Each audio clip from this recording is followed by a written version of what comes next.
Olá, me chamo Amanda e sou acadêmica de medicina do primeiro semestre na Universidade Fevale.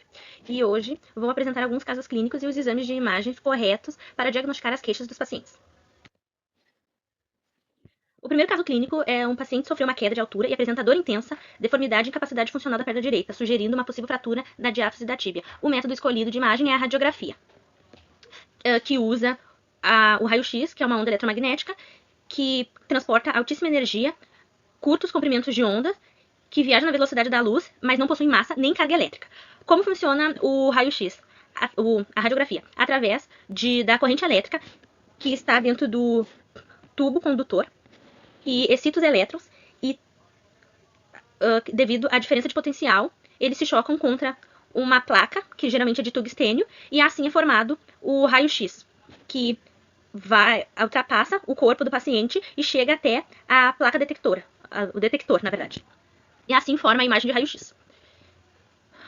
Os tecidos do corpo se conformam de maneira diferente com o raio-x. São chamados de radiação. São chamados de radiação. São de radiopacas as partes claras da imagem e de radiolúcidas as partes escuras. As partes escuras normalmente são a imagem de órgãos e as radiolúcidas, que é as brancas imagens de ossos. E as limitações do raio-x são por formar imagens 2D ao invés de 3D, que dificulta a visualização e também a baixa visualização em tecidos moles, e ela é ótima para identificar fraturas. Caso número 2. Paciente idoso hipertenso que apresenta perda súbita de força no braço esquerdo, desvio de rima labial a cerca de 40 minutos. A principal preocupação da equipe médica é descartar rapidamente um acidente vascular cerebral. O método escolhido é uma tomografia. A tomografia também utiliza raios X, e aqui a gente tem o grande, que é esse anel circular onde tem o tubo, que fica ao redor da cabeça do paciente. Tem vários detectores que capturam a radiação que atravessa os tecidos. E assim o computador interpreta e forma as imagens transversais do cérebro.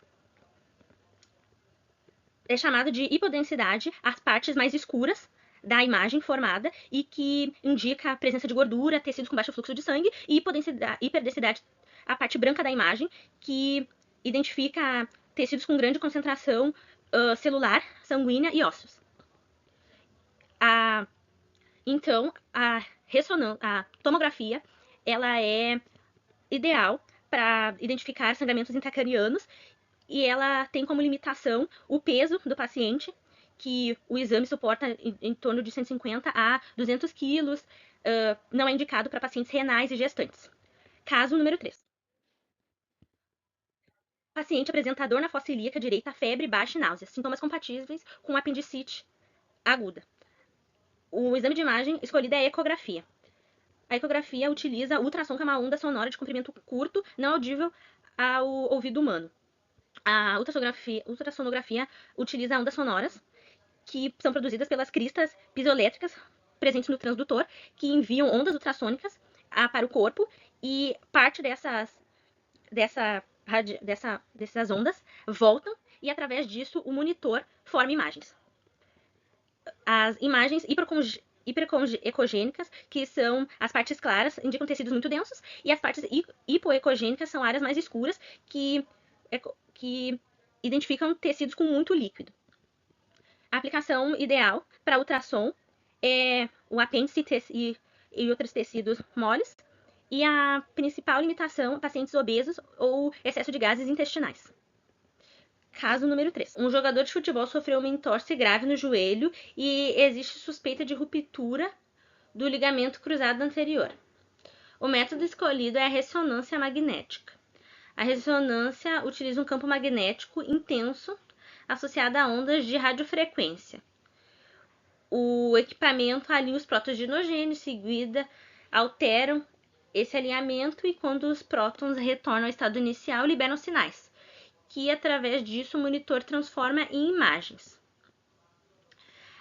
É chamado de hipertenso estruturas de alta intensidade de sinal que ficam brancas, como por exemplo líquidos e edemas, e de hipotensos estruturas de baixa intensidade de sinal que ficam pretas, como ossos e tecidos com pouca água.